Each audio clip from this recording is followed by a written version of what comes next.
नक्की आहे की हुतात्मा शिवराम हरी राजगुरूंचं कार्य ह्या हिंदुस्थानमध्ये अतिशय प्रेरणादायी आहे आणि आपल्याला अभिमान आहे की आपल्या तालुक्याचा थोर सुपुत्र या क्रांतिकारकांच्या यादीमध्ये आहे। याचा त्याग आणि यांचं जे वय बघितलं तर खऱ्या अर्थानं हुतात्मा राजगुरू हे खरे झेंजींचे प्रतिनिधी होते। आज आपण म्हणतोय झेंजी आहे, अरे पण झेंजी म्हणजे का?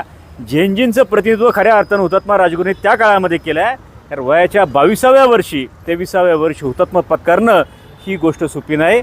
त्यासाठी प्रचंड मोठं आणि खऱ्या अर्थानं हुतात्मा राजगुरूच आजच्या काळातले देखील झेंजी आहेत।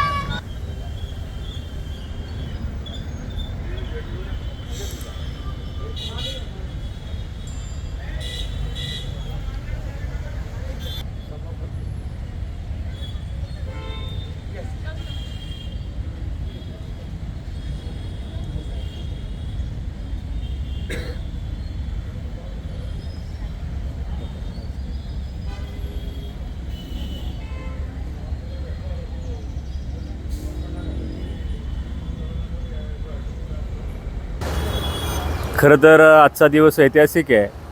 हुतात्मा राजगुरूंच्या या भूमीमध्ये खऱ्या अर्थानं आपल्या खेड तालुक्याचे महान सुपुत्र असलेले हुतात्मा शिवराम हरी राजगुरूंची 118वी जयंती या ठिकाणी संपन्न होती आहे आणि ही संपन्न होत असताना खऱ्या अर्थाने इथं आता बघितलं असेल की सगळे स्कूलची मुलं विद्यार्थी या ठिकाणी आलेले आहेत आणि या तालुक्यातलं हे प्रेरणास्थळ आहे, शक्तीस्थळ आहे की तालुक्यातल्या विद्यार्थ्यांपासून तर खऱ्या अर्थानं तालुक्यातल्या गोरगरीब माणसापर्यंत, वयोवृद्ध माणसापर्यंत या शक्तीस्थळावरती अभिवादन करण्यासाठी लोक त्या ठिकाणी येत असतात।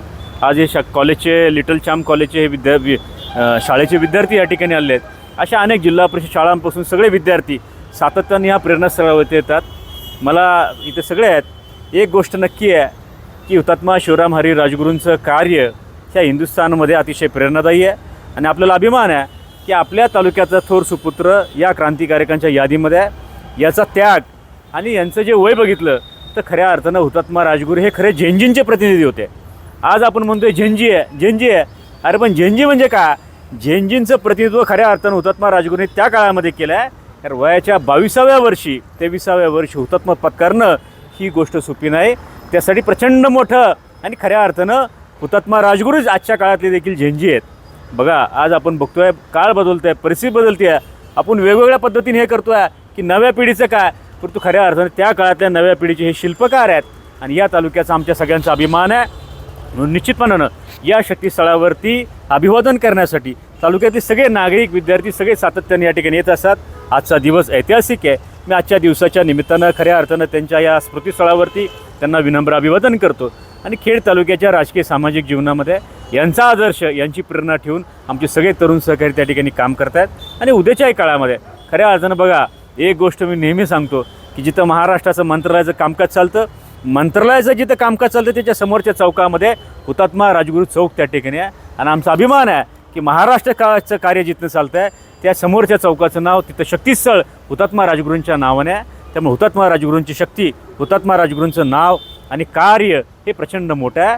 त्याचं अनुकरण करणं आणि त्याचं खऱ्या अर्थानं स्मरण ठेवणं हीच खऱ्या अर्थाने त्यांना अभिवादन आहे। आज आमची सगळी तरुण मुलं आहेत, शाळेचे विद्यार्थी या ठिकाणी आले आहेत आणि सातत्यानं हे आमच्या या तालुक्याचं, खेड तालुक्याचे शक्तीस्थळ आहे, प्रेरणास्थळ आहे, तरुणांचं प्रेरणास्थळ आहे, झेंजींचं प्रेरणास्थळ आहे। त्यामुळे अशा या महान व्यक्तिमत्वाला मी आपल्या खेड तालुक्याच्या वतीनं, खेड तालुका कृषी उत्पन्न बाजार समिती असेल, पुणे जिल्हा परिषद असेल आणि खेड तालुक्याच्या तमाम नागरिकांच्या वतीनं आजच्या या जयंतीच्या निमित्तानं विनम्र अभिवादन त्या ठिकाणी करतो। धन्यवाद।